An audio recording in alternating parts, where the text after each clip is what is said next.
Do you crave better self-esteem and confidence, but struggle to silence your anxiety, fears, and insecurities? If so, welcome to the sisterhood of fellow travelers on the path to reclaiming their self-confidence and happiness. I'm Jennifer DeBellis, award-winning author, speaker, and assault survivor.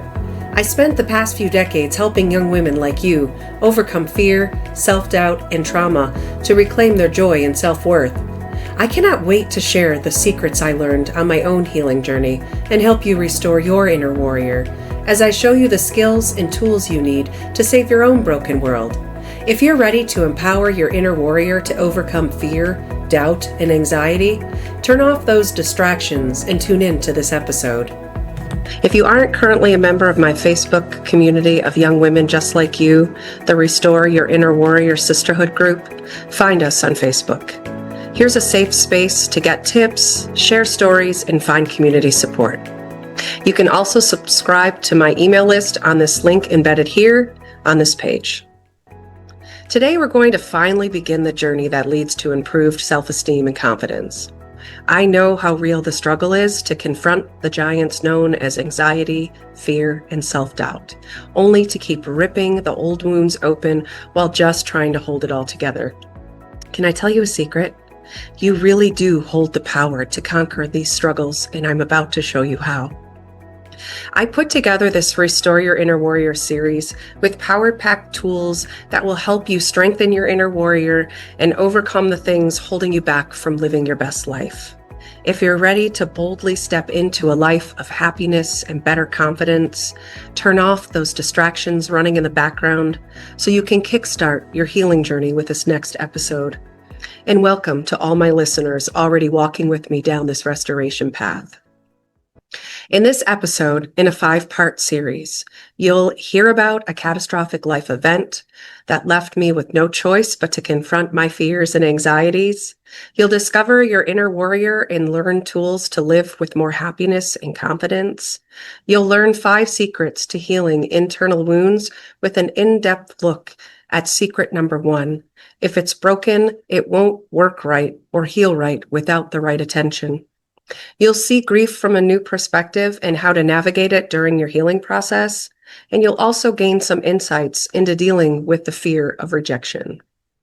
I want to talk to you about an important step for you to take to rediscover your value and confidence, which is, if it's broken, it won't heal right without the right attention.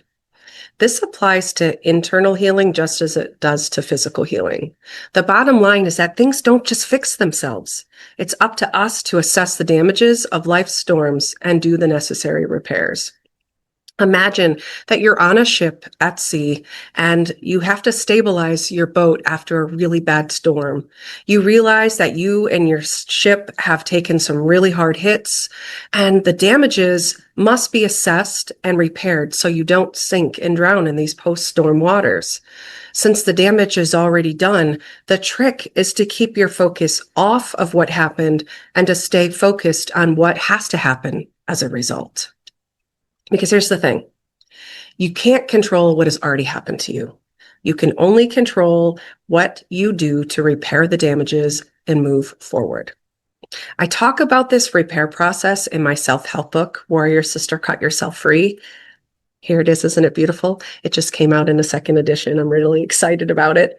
But anyway, I do talk about this, and I talk about that to repair something that's physically broken, we must allow it to heal, and then we must do the certain things to aid in that healing process.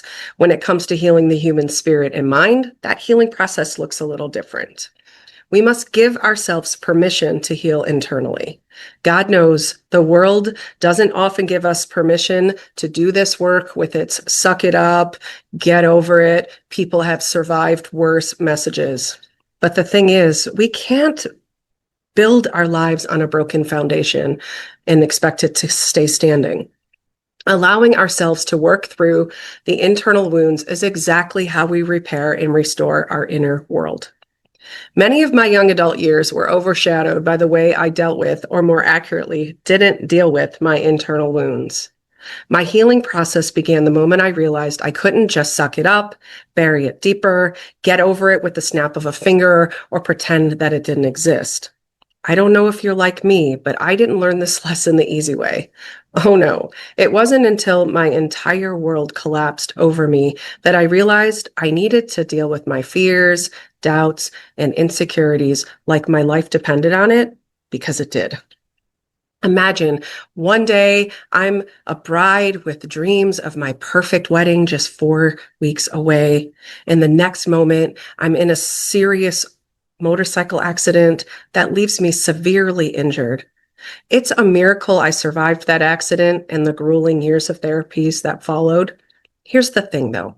What didn't kill me that day did make me stronger, as the saying goes, even though I didn't feel very strong going through any of it.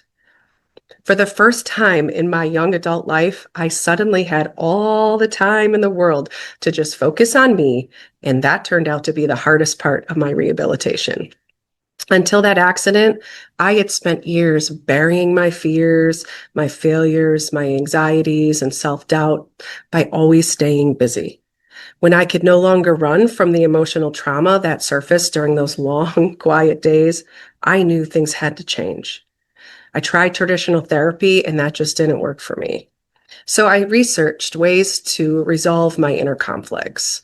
I literally went up to the library like I did as a kid and found books and found articles and asked the librarians, how do I deal with this? How do I deal with that? Because back then, the World Wide Web didn't exist yet. I know now you are a little bit luckier because you can just search it, throw a term into the search engine and see what it comes up with. But you don't always get good information either, so you got to be careful. But literally, we have so much at our fingertips. And like this podcast, I love that you are here right now with me, seeking ways to improve yourself, which is a very powerful first step. So as I put my research findings to the test, my trials, errors, and perseverance did help me discover 5 powerful ways to work through my anxieties, fears, and self-doubt from the inside out. The first secret was that we must assess and fix the broken things from within so that they heal the right way. I don't mean like little things either. I mean the big things. We're designed to function in particular ways, and when something inside us is broken, we just can't function properly. Everything we were created relies on our ability to function the way we were designed.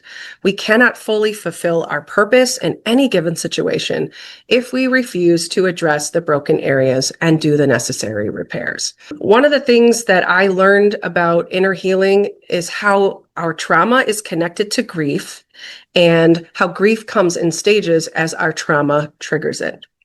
So when I found out about Kubler-Ross's 5 stages of grief, some of these stages resonated with me, yet others didn't quite apply to me. But I got to tell you, finding something that started to outline the idea that grief has different parts and different stages was probably the most instrumental thing for me dealing with my emotional recovery right after that motorcycle accident, because for the first time, it put things into a perspective that I had never considered that way before. I mean, we think about grief, or maybe it was just the way I looked at grief from this perspective of you have these feelings, you don't know what to do with them. It makes you cry a lot. It makes you depressed. There's a sense of loss there.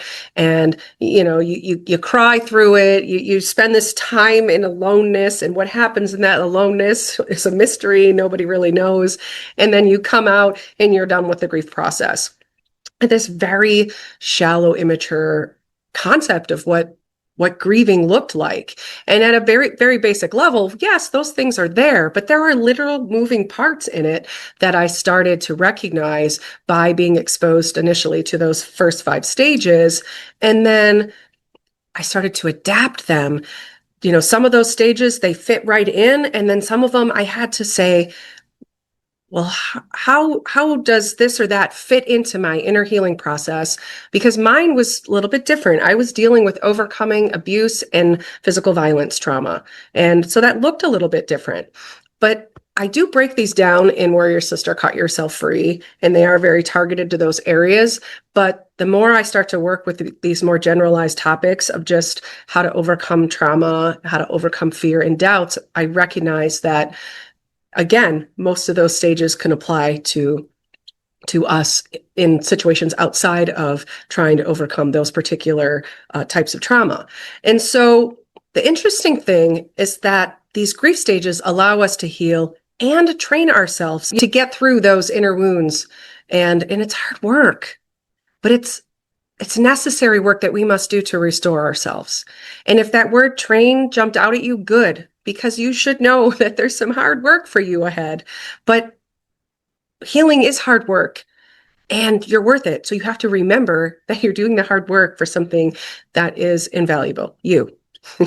The 8 stages of grief that I developed and adapted in my book are shock and denial, pain, recall, guilt and shame, anger, depression, hope and acceptance, and recovery.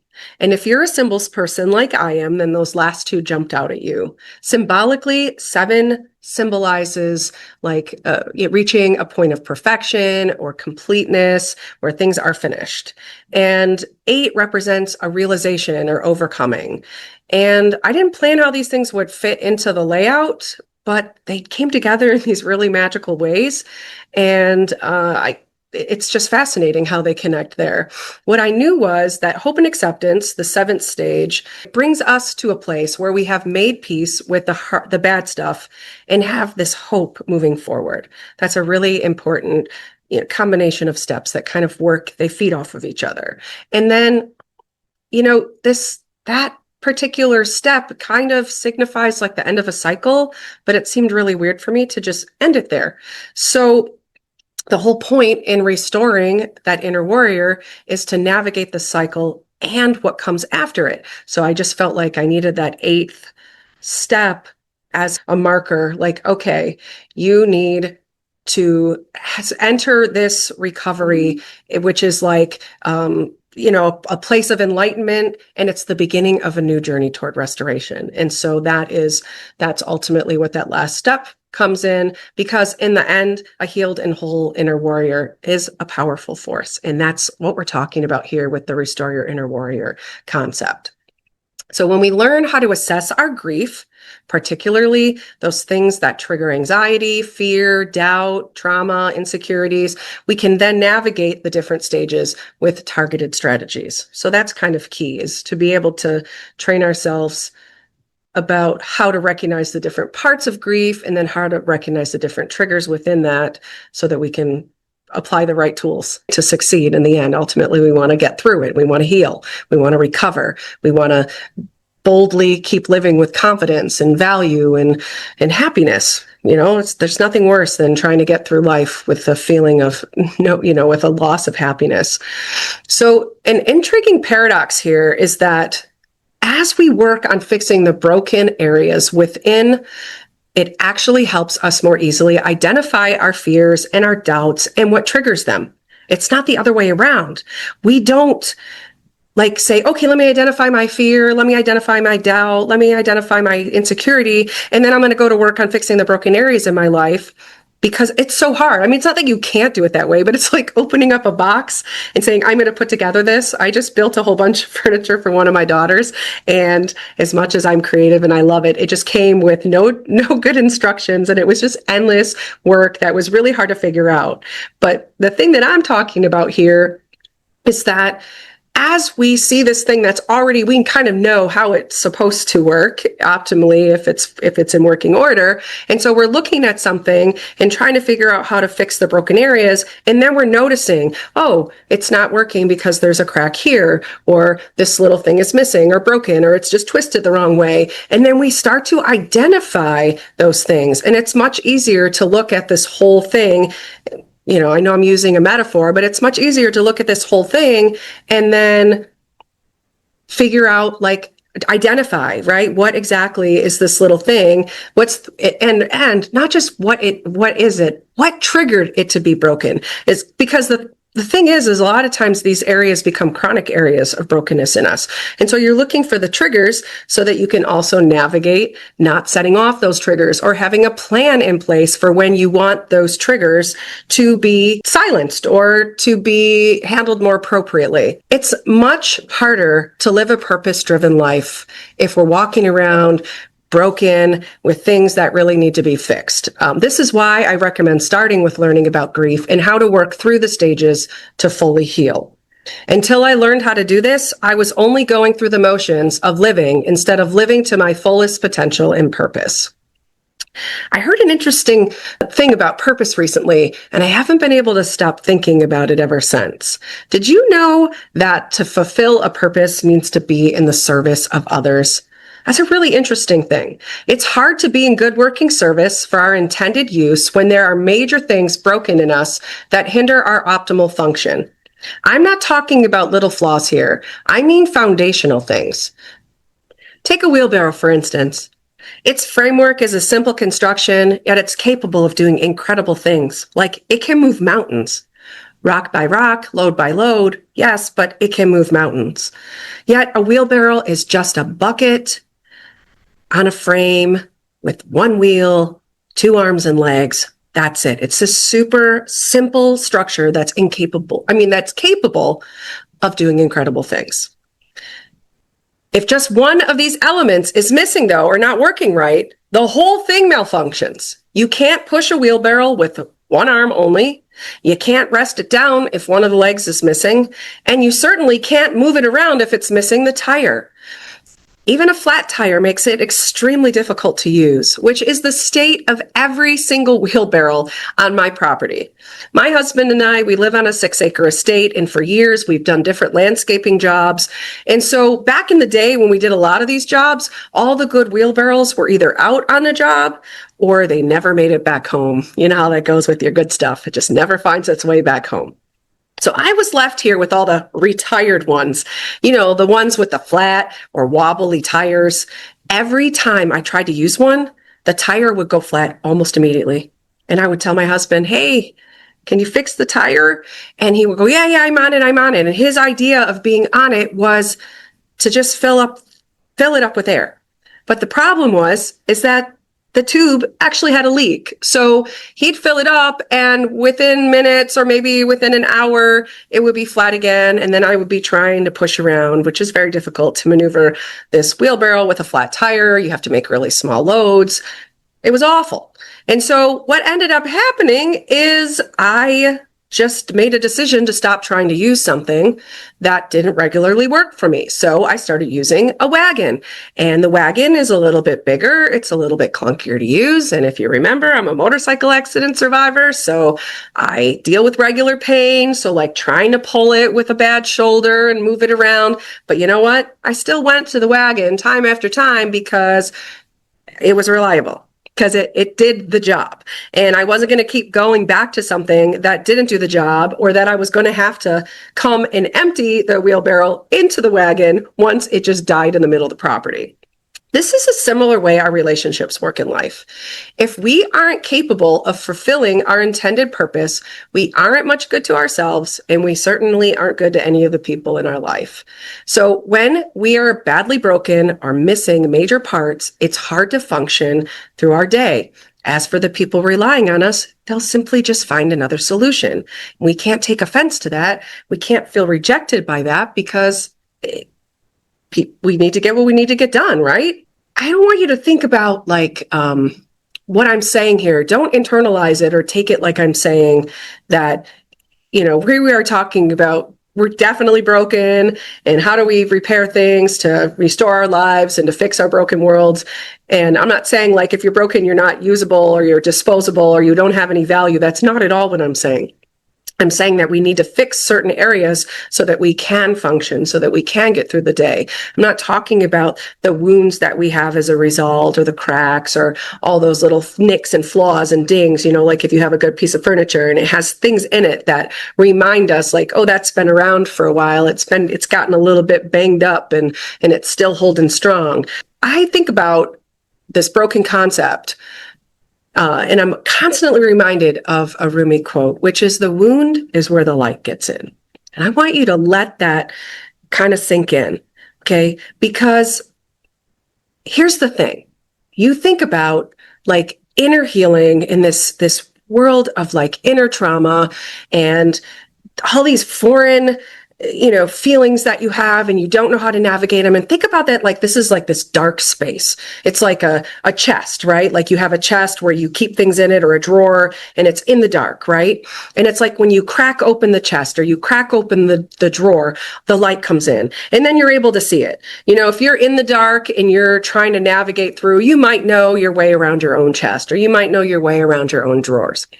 But you got to remember, right, what you put in there last. And if you took something out, but if you've got a drawer full of shirts, you're probably not going to remember what order all the shirts are. So if you're going in there in the dark and trying to pull one out, it's probably not going to go 100%. You're not going to be like, oh, every time. But when we're talking about brokenness and going into a space that we're not really familiar with what's in there, we have no idea in some instances what things other people threw into our chest or into our drawer.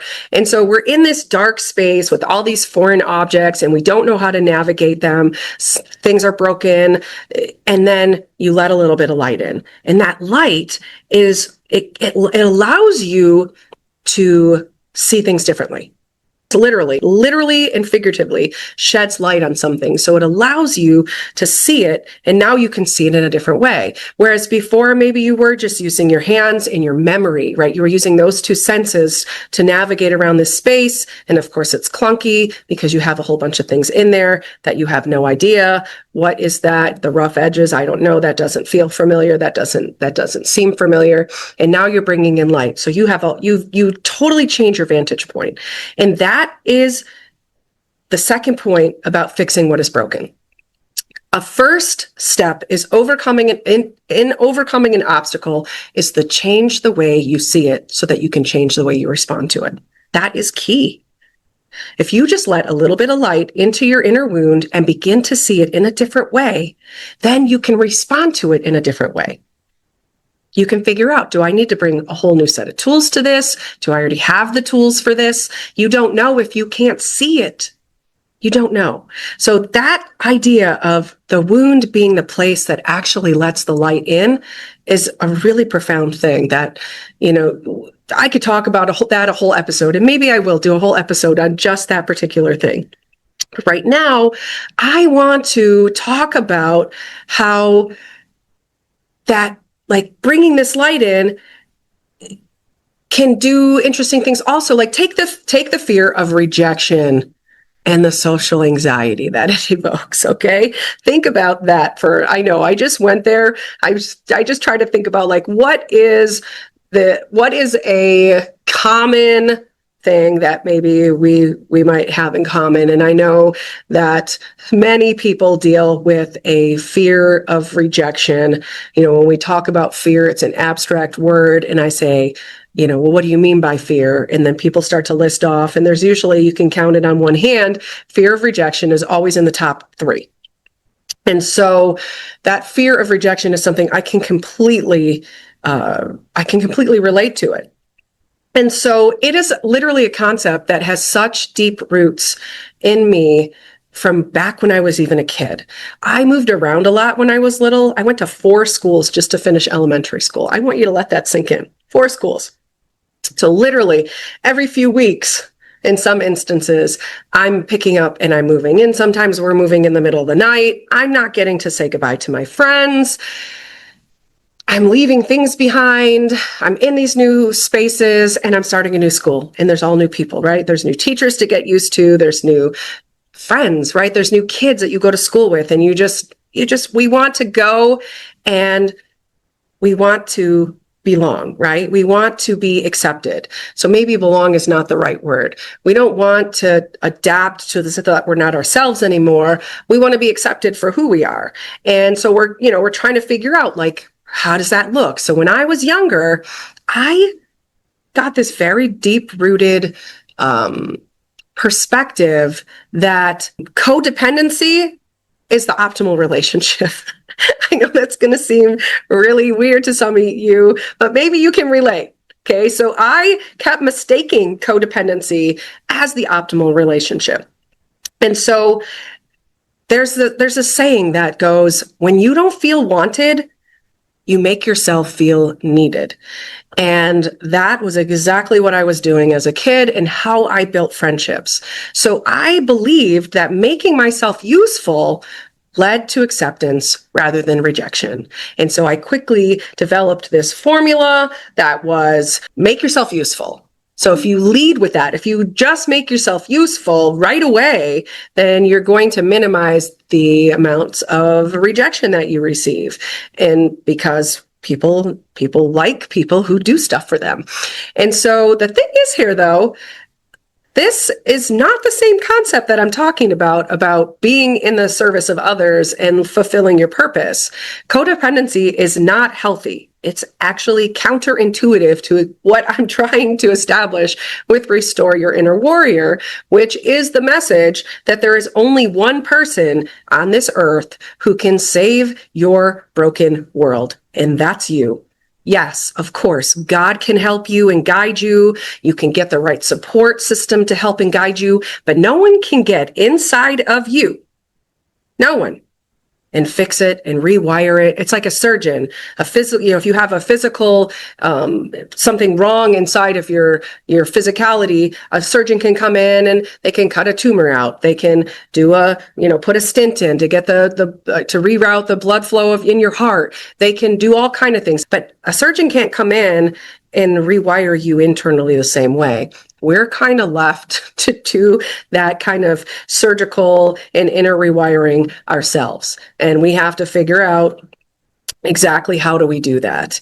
And once we get those tools and we get those strategies, we have to keep putting that work in because we're the end. If we don't do it, it's not going to get done. So growing up, I invented and reinvented myself to fit the roles of what I believed others needed me to be, so that I would be easily accepted into relationships.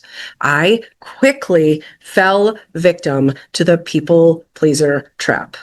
Probably you too. That's probably something you struggle with. People who have a fear of rejection often struggle with the people pleaser thing. So I found myself constantly trying to do things for people, because then you start to get almost addicted or conditioned to expecting people's reaction to those things. Like, do you appreciate me? Did that help you? What else do you need me to do? And then you end up needing their constant approval. You need people to constantly be validating and an approval. So you fall into your own vicious cycle of seeking the approval of others, but then you also run the risk of developing a savior complex. Lots of people develop that. I know I have developed that. You run the risk of being someone else's savior, and it's an exhausting cycle to be that kind of a caretaker. We're not talking about the caretaker of someone who has to come deal with someone who's sick. I don't just mean even physically sick. I know there's a time when we're going through mental and emotional things where we need a good caretaker, and we need someone to do the things that we're just not in an ability to do in that moment. But those are temporary situations. Caretakers are not supposed to be forever. They're not supposed to, especially emotional caretaking. It's not supposed to be forever, because again, no one can do all of that work inside. They can just give you good advice. They can tell you good strategies to do. They can even give you books. They can give you, podcasts, TED Talks. They can keep, steering you to different things. They can give you good medications. They can give you all of these things. But again, you have to put in the work of cleaning up those broken areas and fixing and mending those broken areas. And so, because what happens in these kind of codependent caretaker relationships is they often lead to short-term and shallow relationships, because they're not built on the typical things that sustain relationships, like, I don't know, having things in common and doing things just to enjoy them, no strings attached. I'm not doing anything for you. You're not doing anything for me. We're just out having fun. We're just out doing something that we like to do. Mutual respect and support for one another often it's not reciprocated. It doesn't go both ways. It tends to be like one of those one-way doors. It's only, right, it only opens and shuts one way. And then this codependent is focused on short-term fixes to get through the tough times right in front of them. So it's kind of like this survival thing that they're going through. They're just like, man, I need to get through it. And this person is helping me so much get through it. And that, that's a very temporary survival type of a thing. Now, this can look differently in a family dynamic where long-term codependencies exist, because you're typically in longer-term relationships. So you might have a parent or a sibling or a spouse, or someone even in your extended family. It doesn't have to be into your immediate household, where these long-term codependencies exist, but yet the thing is those things become very toxic and unproductive and all those things. And a lot of times now you find yourself, you're trying to avoid rejection, and you're trying to be accepted, but then you're also trying to find your own escape route out of some of maybe the toxic interactions with that individual. And that's a whole different, that's a whole other cycle that we don't want to put ourselves in either, because then that starts to do all kind of unhealthy things to our inner space that we're actually trying to fix and trying to keep working optimally. So here's the thing though, the fear of rejection drives us caretakers into action in both instances. So it doesn't matter if it's these short-term interactions or these longer-term interactions, and who the heck knows if it's going to be long-term at the beginning of a codependent relationship. We don't. We just enter it with that caretaker mentality, which is helping others equals pleasing others equals acceptance. So it's this like pattern of doing this equals this equals this. And we just keep doing it. Okay, I need to be helpful, so I help others. I need to please others, so I need to do things that please them, and that will get me accepted. And if you notice that shift, this was something that I'm just the last couple of days when I was thinking about putting this message together, I really started thinking about this movement between, there's a difference between helping others and pleasing others. And so here's a really dangerous place here. That center place there where you're pleasing others is a really dangerous place to get, because now you start compromising who you are. You start like you're like a chameleon. You adapt completely. You change your spots. You change your colors to the environment. And while there are instances where that might be necessary and that might be good, like we don't act and maybe talk the same way in certain environments, we know how to behave differently, or what we can get away with casually that we can't get away with in more formal settings. I'm not talking about that stuff. I'm talking about the trap of acting completely like that's not you. Like maybe you don't swear in front of certain people, but you swear awfully like a truck driver in front of other people. I'm not talking about like those two differences. I'm talking about literally being a different person, where you have like checked your identity at the door, you hung it up on the coat tree out front, and you don't even remember what your name is, because my whole identity at this point now is just pleasing people. And so that's the part where I've been really thinking about, like, wow, we literally have to lose ourselves to do that. No wonder we kill our confidence and our value, because how can you confidently, unless you're an actor, how can you confidently act in situations other than how you really are? You have to, there's so much effort that you have to put into that. You can't slip up, because then you'll be rejected, right? If you slip up, oh my gosh, I'm not going to be accepted then. And that fear and that anxiety starts to, I got to get this right. I got to get this right. I got to get it perfect. I got to pull this off. And you're pulling off an act. And that's not how life works. And that's not how healthy confidence, and clearly that's not how our happiness, works. That's a miserable existence. And so caretakers, we get stuck in those types of cycles. And that is one of many reasons why people lose their identity, is because they're so stuck in that cycle, and they get lost in the pleasing part, where they're just constantly checking, okay, I can't be this, I can't be that. Next thing you know, there's nothing left of them. They're just doing everything they need to do to please other people, to act the way that they think they need to be acting in order to be accepted and not rejected. So it's an awful cycle to be stuck in. Caretakers also tend to trust too quickly. And this is dangerous when we make ourselves vulnerable in unsafe spaces. And I know sometimes it's hard to know that you're entering into a hard, unsafe space until you're there, and then stuff starts to go wrong, and you're like, oh my God, this is not a safe situation. But, it happens. And here's the thing. predatory people, and they're out there. We live in an age of predators. It's everywhere you look, and it's sad. We're constantly looking over our shoulder. I mean, it's awful. But predatory people, they're out there, and they're out there in droves, and they are drawn to caretakers. They're drawn to them just as codependents are. Predators understand how to covertly trigger us into action, where we are eager to strive, to be useful and please them so that we're accepted and not rejected. And it's a really interesting dichotomy. My entire coming of age experiences is overshadowed by this vicious cycle. And it never led to actual acceptance.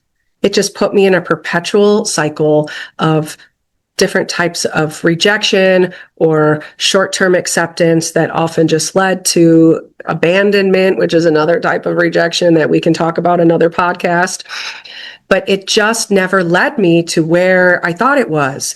And it kept me returning to these unsafe spaces because there was a new set of characters that were going to be there. And I just kept thinking I might have better luck this time around, which is crazy. When you think about it, it's insanity. Like Einstein said, continuing to do the same thing over and over and over again, expecting different results is insanity. And yet sometimes when we're younger, we don't understand how that works.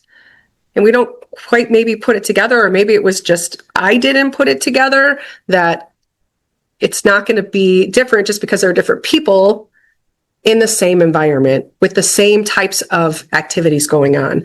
And so it's a miracle worse things didn't happen to me growing up, but some bad things did happen to me. And they kind of added a lot of the trauma that then I had to deal with as a young adult. So, part of that was, again, trying to be that people pleaser as a way to be accepted, and going in and doing things and not saying no to the things that I should have been saying no to, that inside I might have been saying no to, or maybe outside I was saying no to, but it was like, if you keep pressing, maybe you'll get me to say yes, maybe you'll get me to go along with this. You work through those things and you hopefully learn the lessons, and eventually, like I did when I was recovering from that motorcycle accident, I had all day to think about these things. And there was a lot for me to unpack, and there was a lot of these things for me to kind of think about and to work through. And then as I got older and I became a writer, my first book, my coming of age stories, some of them I really had to sit down and I had to go back and revisit and look at it through the eyes of that girl that was experiencing it, so that I could get the story. I could get the accuracy of the details, and then look at it as the more grown and mature adult to say, okay, what can I glean from this? Or how can I understand this and see this differently? What can I understand about myself and my trauma and my triggers and my brokenness, and heal these things? And so, that healing process sometimes is a lifetime process in different areas. Like trauma can be that thing that you're just, and you don't know until it's triggered again. And then you're like, crap, I'm here. I am the wound. It's open. I got better. But the thing is, I still find myself striving to be helpful to others, but mostly I do it in a different way, and I do it for different reasons. And so here's something else I talk about in Warrior Sister Cut Yourself Free, is how love languages play into this. And so one of my love languages is acts of service. I wonder how that became a love language for me, acts of service. Anyhow, our own love walk with ourselves is built on sharing our love language with others, so it comes back to us in our own dialect. So you understand what I'm saying? So we speak our love language as we go out there in our dialect, because we want it to come back. So there's lots of different love languages, and it's good to love people in their love language. And sometimes we know what people's love language is because we're in relationships with them, or we know them.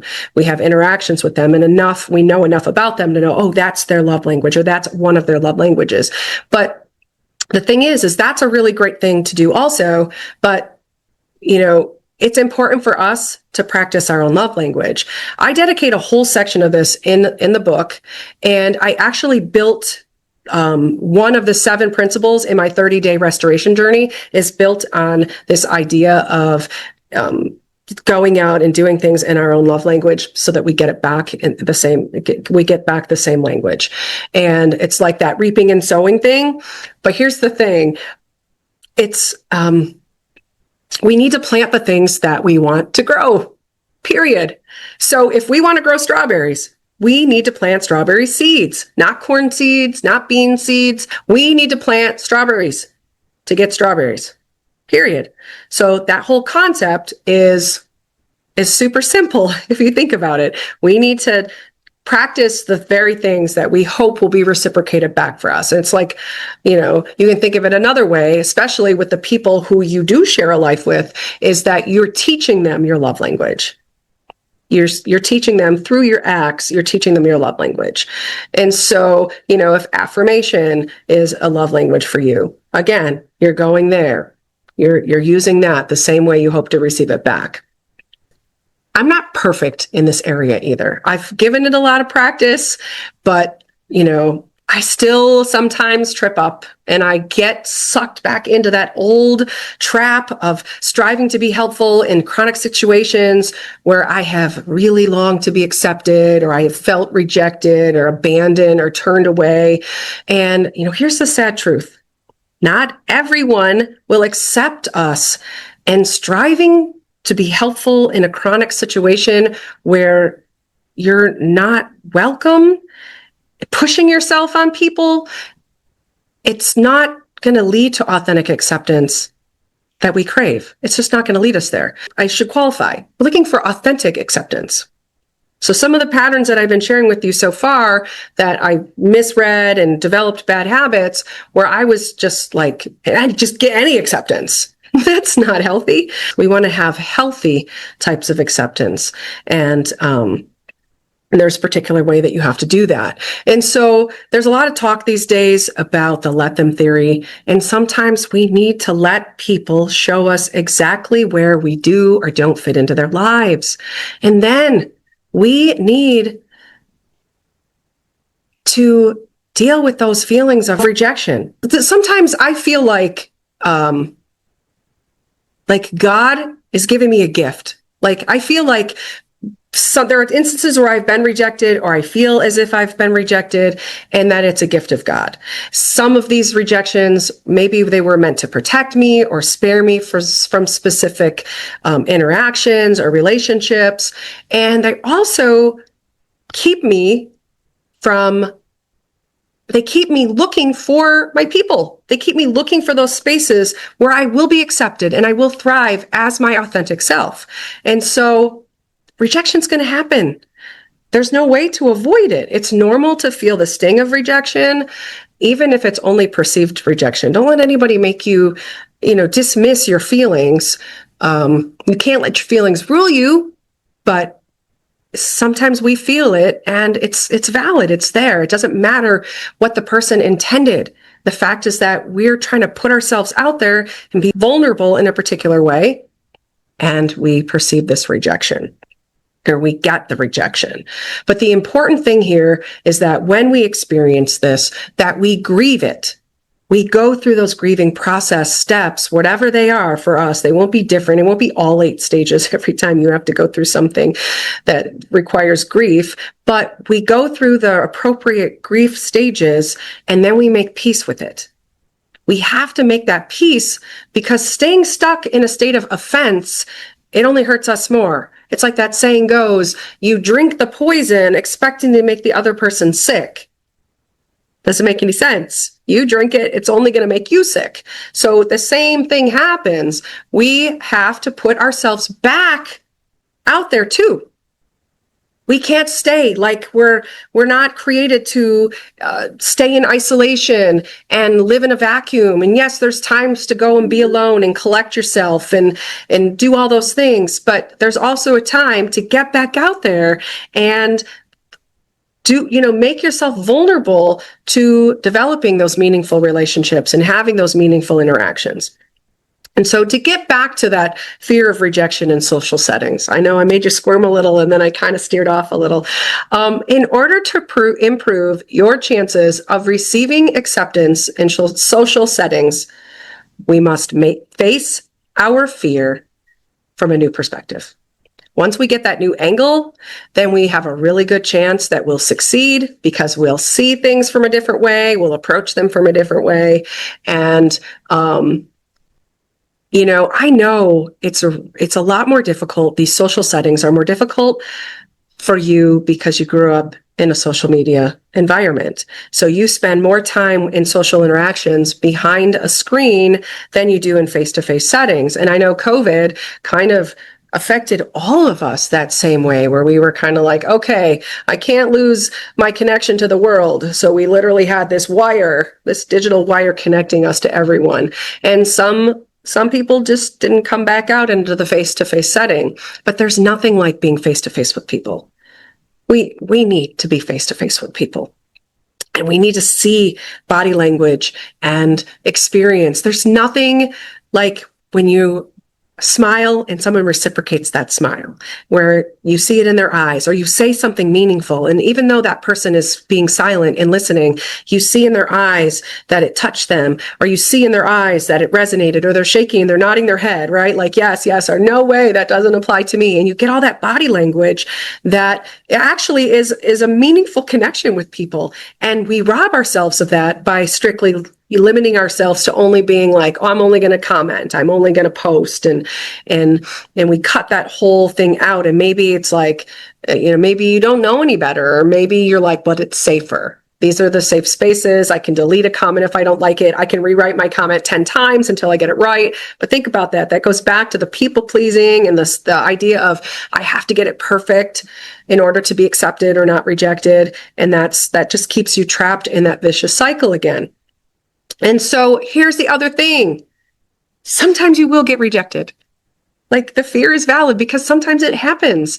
And here's the thing though. If you don't get accepted the first try the experiment again. Think of it like a social experiment.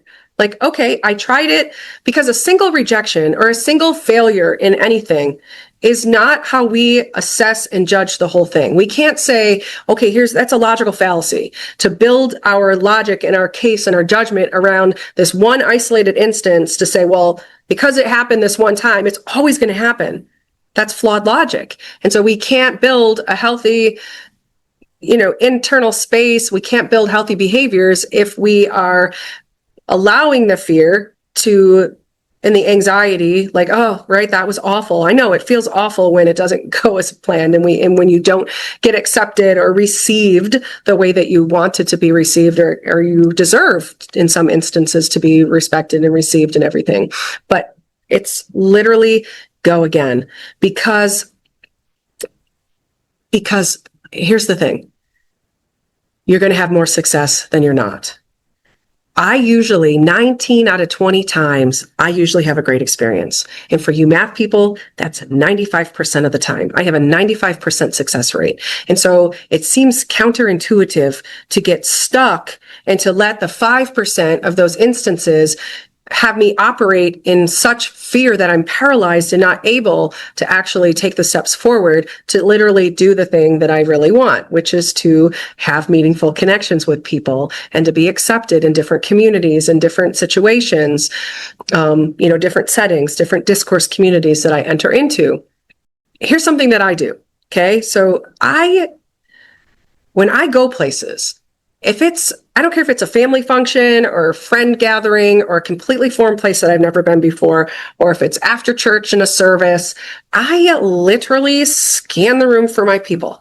And when I mean my people, I don't mean like, oh, the people who are like, oh, hey, although it's always nice to see them too. But I'm an introvert. So I look for other introverts. And they're kind of easy to spot usually because they're off awkwardly, standing off in the sidelines, in the shadow, in the corner somewhere. It's literally in like, I don't know how to start a conversation with someone. Or I'm just going to stand here until someone else starts a conversation with me. And I find my people, because I know how that is to be paralyzed with fear in the corner, because I don't know how to take the first step, or I'm afraid. I know how. I'm afraid to take the first step because I'm so afraid of the rejection that happens. But again, if we do it enough times then we learn that it's right. We learn that we're not always going to get rejected. We're actually going to receive exactly what we wanted in different forms over and over and over again. when we put ourselves out there. And I'm not just talking about like, if you, like where you're meeting someone and you're like, okay, we're going to become best friends, which I know, like living in a post-COVID era, that I hear everybody saying that to me. What happened to having best friends? What happened to having close friends, being close? And I don't know, there's a brokenness in our whole culture right now. And I feel it. I feel like a lack of closeness to people. I feel like it's just this, people are just shut off, and it's awful. It feels awful to see other people that way, that you know and you care about, and it certainly feels awful to go through that. That is a form of kind of rejection and feeling abandoned, and like, you know, that aloneness where you're like, where is everybody? Where's all the love? That's one type of interaction, and that's one type of relationship. But what I've learned when I keep doing this thing where I go different places, and I'm saying I have a game plan. Like I treat it like a social experiment. I try to make it fun for myself, but I literally have a game plan. It's the strategy is, I know going ahead, I am going to look for people that a person, or if I get somewhere and I'm like, oh, awkward, there are no other introverts that I can see. And if I do that distraction thing where I check my notifications on my phone really quick while I've got one eye kind of still scanning and waiting, and I do those things, but I have a strategy and I have a plan. And I envision how that plan is going to play out. So I'm manifesting that it's going to go well. I'm going to meet someone. And here's the thing. If you're an introvert like I am, even I'm not entirely introverted. I'm like 60-40. I'm 60% introverted, 40% extroverted. But I lean more toward the introvert side in that social settings drain me from all of my energy. And I also do better with that one-on-one or very small groups of people. And so I didn't know that when I was younger. And I learned that, as an adult.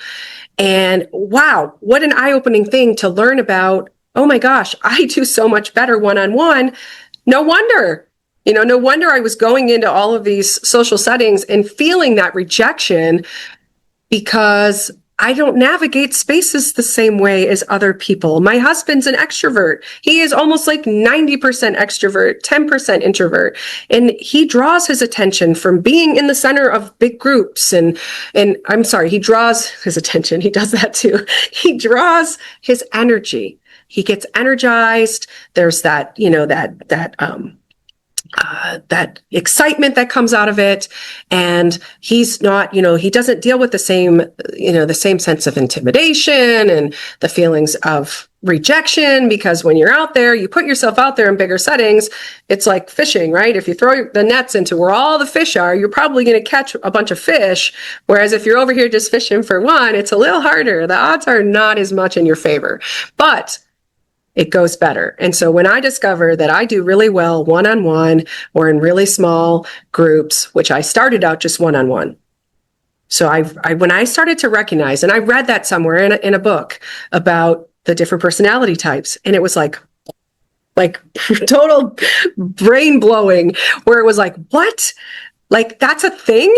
And then I started exercising it, and I started trying it out, like my social experiment. And I go, okay, I'm just going to talk to one person.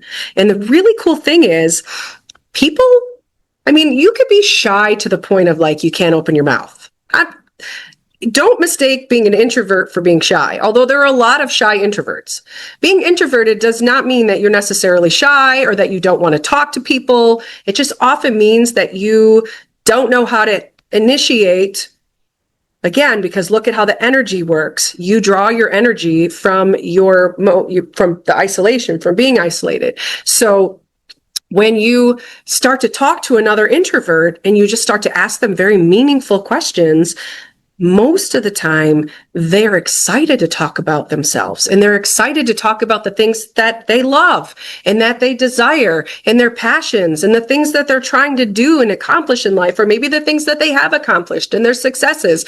And you can keep a person talking, and sometimes they're even excited to hear about your stuff too. And that can go both ways. But I can tell you that I don't care how the interaction goes, when I start to have these really great conversations with someone, they're always giving me what I craved, which was being accepted, which was not being rejected in this social setting, because it takes forever. An hour feels like forever in a social setting when you are just feeling rejected, like nobody wants to talk to you, nobody cares if you're here, and that's awful. It's hard to get. An hour can feel like 5 hours, or it can feel like 10 minutes. And there are instances where I have people that I talk to like once a year. Like I know, like there's a person who has a picnic once a year, and I know I get excited. Again, I'm already perceiving it before I go, like, oh, I'm going to see that person, and oh, I can't wait to hear about them. I've seen a couple things on their Facebook and their Instagram, and I cannot wait to see that person and talk to them. And it doesn't matter that it's been a year, or maybe it's been 3 summers because they missed the last 2, and you're catching up and you're talking, and you're having these meaningful interactions, and that's okay. Right? So I go to functions of people that I know, and I'm looking for those people, and it doesn't mean that you're only interacting. It's not like I'm going to a function and I'm going to just pick one person and I'm going to latch onto them for the whole function and we're going to get each other through. That's not what I'm talking about either. I'm saying it's okay to work the room also. That's usually what social interactions are, is we're moving around. One person might walk up, join the conversation. And, I've got to admit, when I was first trying this out, I didn't do as well when more people joined. But, the more I did it, the more comfortable I got at like, okay, I can actually do really well and feel very accepted and not struggle with those fears of anxiety and those fears of, oh my God, I'm going to be rejected. Oh my God, they're judging me. I didn't have to deal with those as much. As I just kept doing it, it was like a muscle. It kept getting stronger and stronger and stronger, so that, if you asked me years ago, like, what do you see yourself doing, 10 years, 20 years, whatever, if you said teacher, I would have laughed at you. Because again, I was the kid who sat behind the tallest person so that the teacher couldn't see me to call on me, because I didn't want to deal with it. Okay. I didn't want to say the wrong things, and I didn't want to get called on, and oh my God, right? Like, what if I say the wrong thing? Everybody's going to laugh if I give the wrong answer. And so I had, a whole set of fears that kept me that way. And then again, I grew. We're supposed to grow. We're supposed to make ourselves uncomfortable, I shouldn't say make ourselves, but yeah, we kind of do make ourselves uncomfortable. We're supposed to go through those uncomfortable feelings and then navigate them. I went from, like, I think I can talk to 2 or 3 people at a time, maybe 5, to like, oh my God, I'm in front of a class of 25, 30 students. And I did that for a decade. And then it was like, while I was doing that, I started publishing my own books, and then I got invited to speak at different gatherings. And then I would walk in a room and there would be a few hundred people, and I'd be like, okay. And I would do it. And sometimes it would just feel like, and I would have to tell myself, I'm just talking to that one person. There was my people, but I did it. And it's not like I did it overnight. It's not like I went from that person who's like, oh my God, I have such a big fear, and I couldn't even talk to one person, and I had to get good at that, to then just being on a stage or being in front of hundreds of people. It was a process. It was a growth process. And so we have to allow ourselves to go through those growth processes, because we don't know. We don't know where they're going to lead us. We don't know where God's going to lead us down the road in our lives. We just have to take those first steps. We have to invest in ourselves. We have to build our strength. We have to let our character shape us. And we have to do all of those things. And so the thing is, though, my fear never entirely disappeared, but the anxiety lessened. So the anxiety started to subside a little bit because I knew the outcome.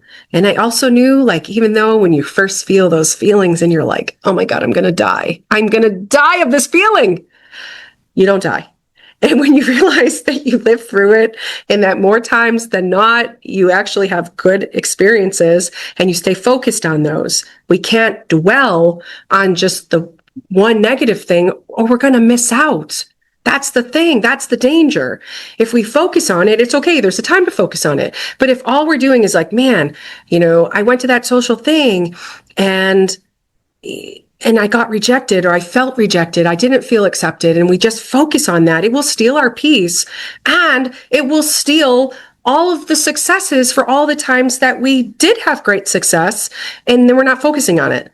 We're not appreciating, and then we're putting all this negative energy into something instead of putting the energy in maybe, I don't know, reaching out to those people who did inspire you, who did make you feel accepted, in developing those relationships or staying connected to those people.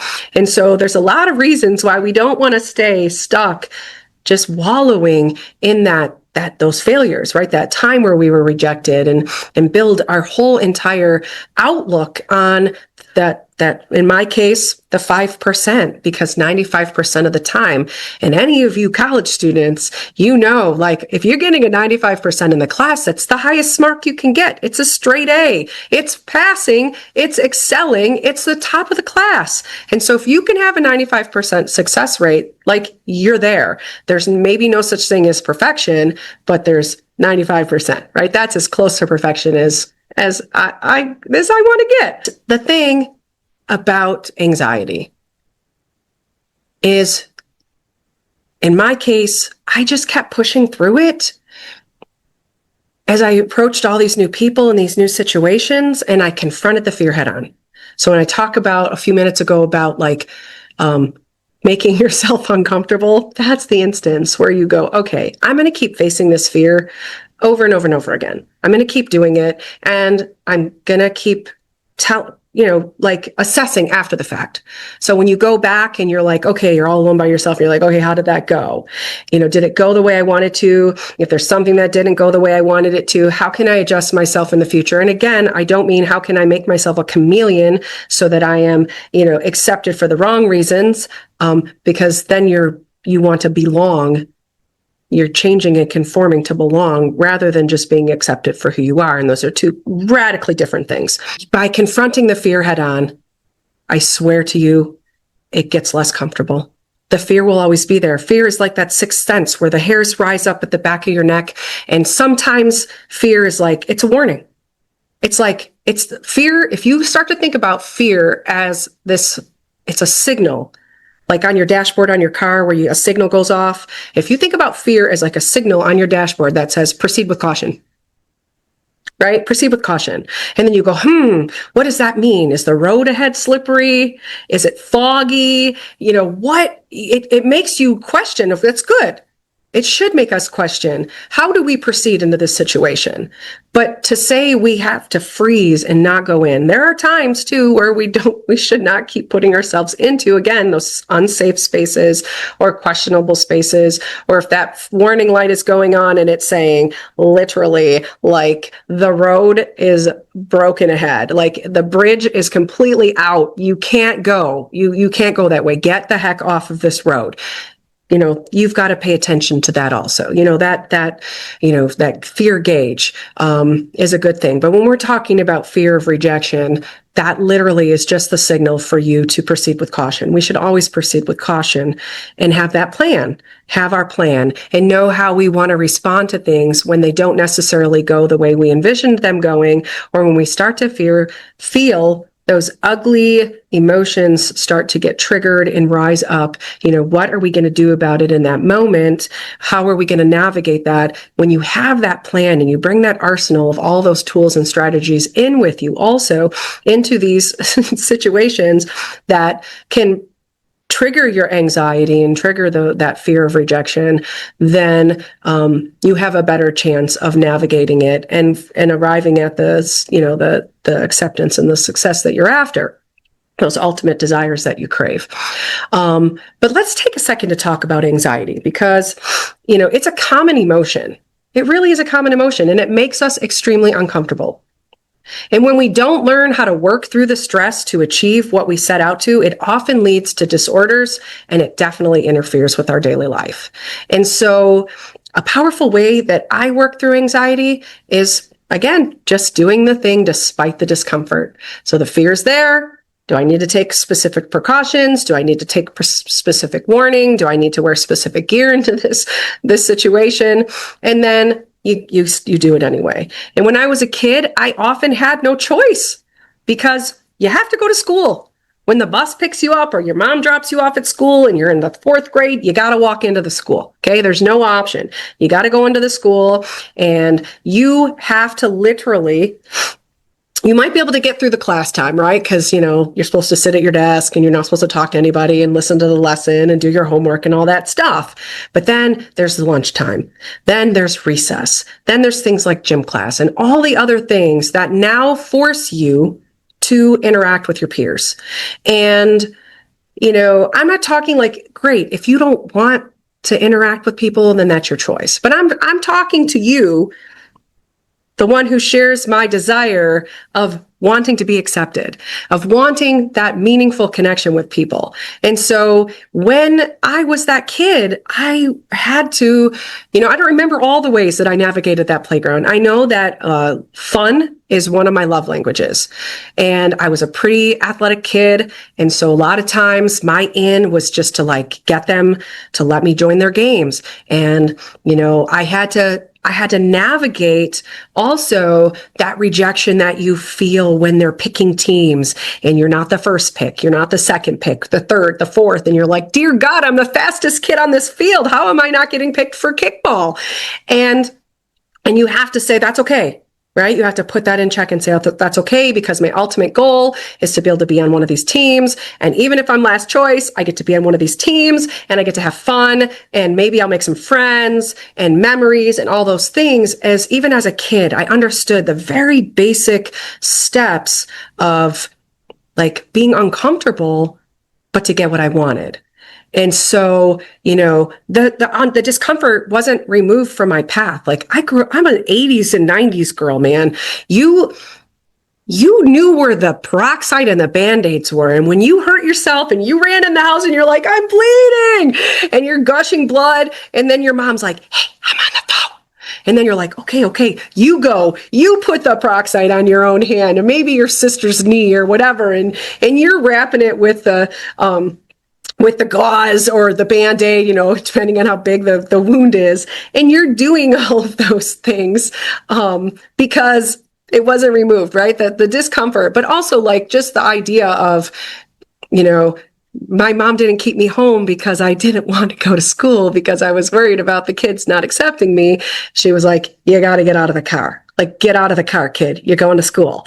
And so, that's how I grew up. That's how all the kids in my era grew up, is we had to do the uncomfortable things. And yes, I'm sure some of us had more anxiety than others, but we navigated it. We navigated it when we learned that we didn't die or we didn't even almost die from it, then it got easier. And again, you get older and the risks are higher and the fear stakes are higher and the feeling of rejection might increase. But again, you're doing these uncomfortable things because sometimes you don't have a choice, and you're getting through them and you're learning these skills and you're strengthening yourself. So that inner warrior that we're talking about is confident in knowing that at least you tried.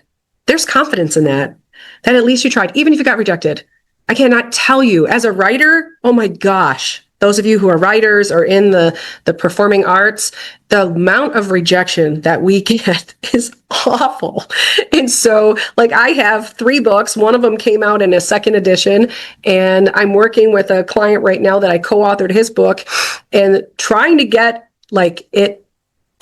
agents, trying to get things published is you're sending it. Even the individual pieces in the different collections, I might get 40 rejections before one person's like, yeah, I'll publish that short story. Yeah, I'll publish that poem.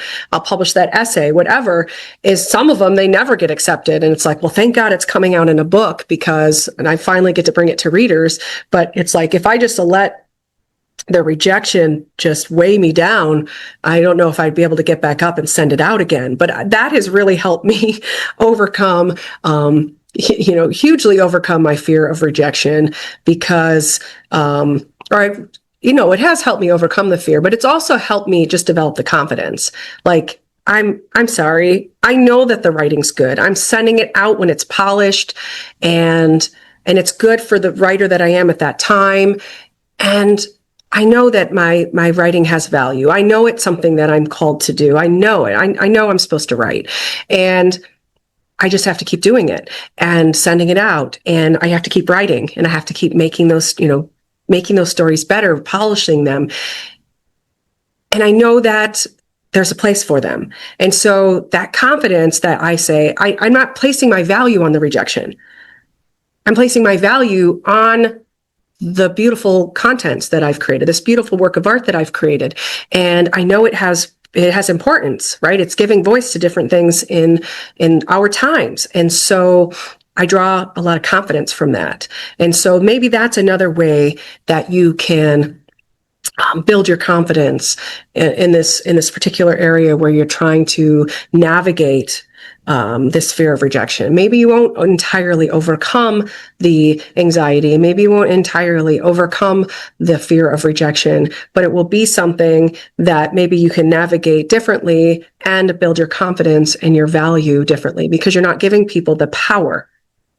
So when you remove that power to say, you don't get to define my value based on the rejection, or you don't get to define how self-assured I am about the thing that I'm trying to get accepted, when you start to change the way that you view those things, then internally that whole space changes and the way you navigate those things changes. Like I can even say now, walking into a situation where I feel that rejection right away, where someone might not even give me the time of day. I haven't even walked up yet. And you're like, that's going to be one of the 5%, is I don't internalize that. And I don't let that define my value. I don't let that, squash my confidence, because it's not rooted to that. And so I don't allow it to be rooted to that. So that, this is exactly how I work through my anxiety and how I work, to kind of navigate that, the fear of rejection. And I start by changing my view of it and then changing my response to it. And then ultimately, the actual outcomes then open the way for receiving the outcomes we desire. So if you do these things, then it opens the way for the outcomes to desire. It is one of those, like, if you do this plus this, it equals this. And I do get into this topic more in another episode in the coming weeks, but I want to leave you with a challenge to do your own social experiment. So I want you to think about, I know we've got the 4th of July weekend upon us. We've got a whole summer of different weddings and graduation parties and bridal showers and baby showers and birthdays and all these different backyard picnics and whatever reason people try to bring everybody together. I challenge you to do your own social experiment, to ahead of time be imagining how you can, if you're the introvert, how you can do these one-on-one interactions, and you can set yourself up. Maybe you are going to a place that is not new, that it's a place that like, there's going to be people there. There's going to be a particular person there who I love to see. Is that have that plan and practice these strategies and see if you also have a 95% success rate or whatever success rate. Do your own experiment and see what works, and come back and adjust it. And maybe you're adjusting it in real time. Like, because I meditate on these things, because it is so important to me to master these fears and to navigate life despite the fears and the anxiety that sometimes tries to slow me down or keep me from doing things that I love doing. Now it's almost like you can become an improv artist. And what I mean by that is, if you self-reflect, like I'm a very self-reflective person. If you're a self-reflective person and you're like, how can I learn from previous experiences so that I can improve these areas in my life, so I can become a better version of myself and so that I can navigate spaces better. If you are that person like I am, and you come back and you're assessing it, you start to develop other muscles. Like, how you have the minimus muscles and the medius muscles and the maximus muscles, and they all have different jobs in different body parts.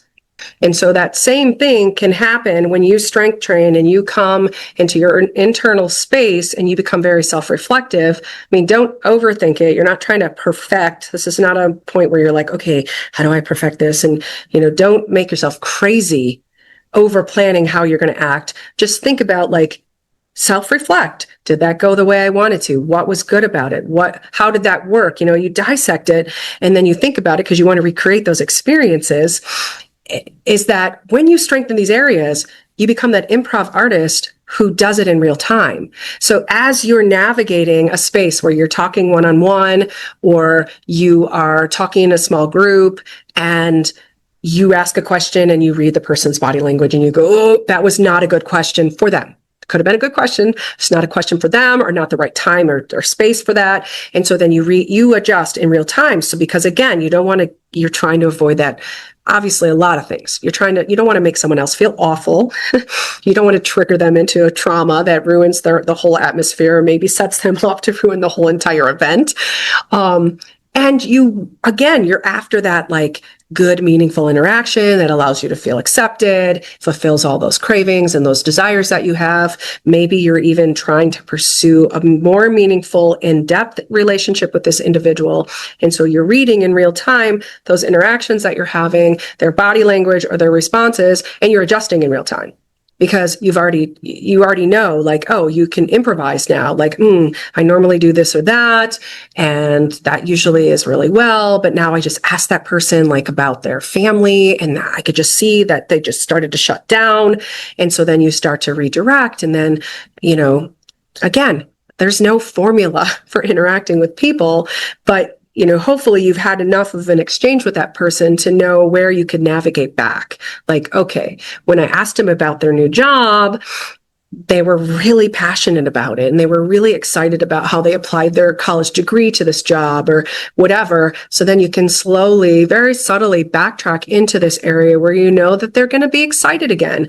And that's one example of, the power of just going back and self-reflecting and learning in real time how to better navigate interactions with people. And it's helped me also too. Like, I know you might not be a speaker, you might not get on stages or get in front of a classroom as a teacher, but in my case, it helped me read an entire room, because sometimes that could be, you're maybe not just talking about one person there. Challenge is to be, received and accepted by a larger group of individuals, because you ultimately want them to listen and hear and receive what it is you are offering them. And you have to be able to read that room. And sometimes you're asking questions and you can't prepare for every question that someone in the audience is going to ask.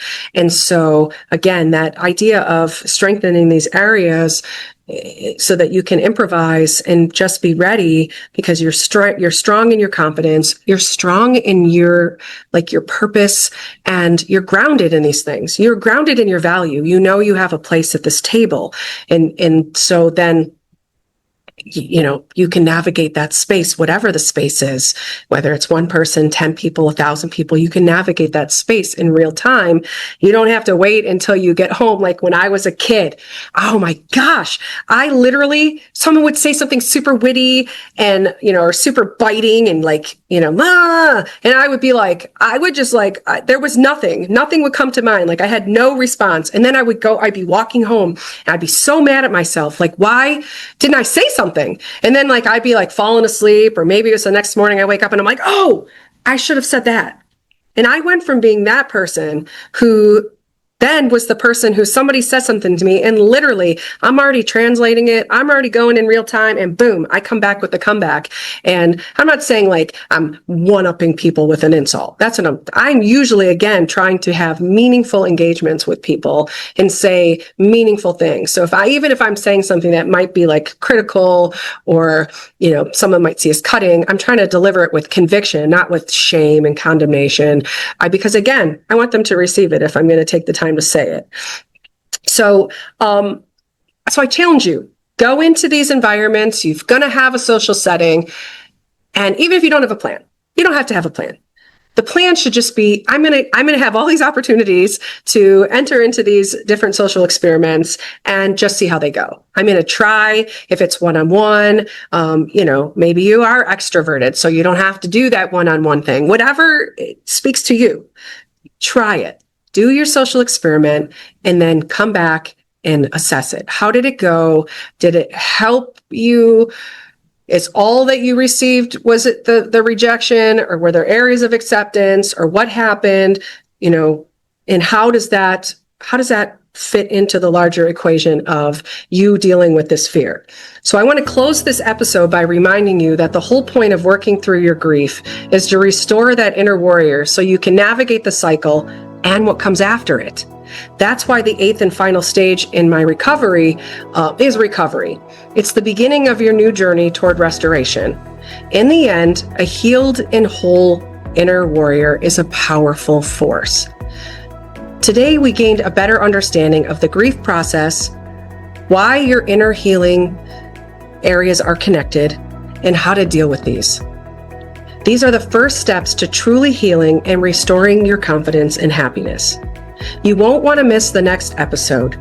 Here we'll discuss how it's okay to wrestle with life's complexities and grit, which is the second of the 5 secrets of emotionally and physically working through your fear, doubt, and anxiety to restore your confidence and worth.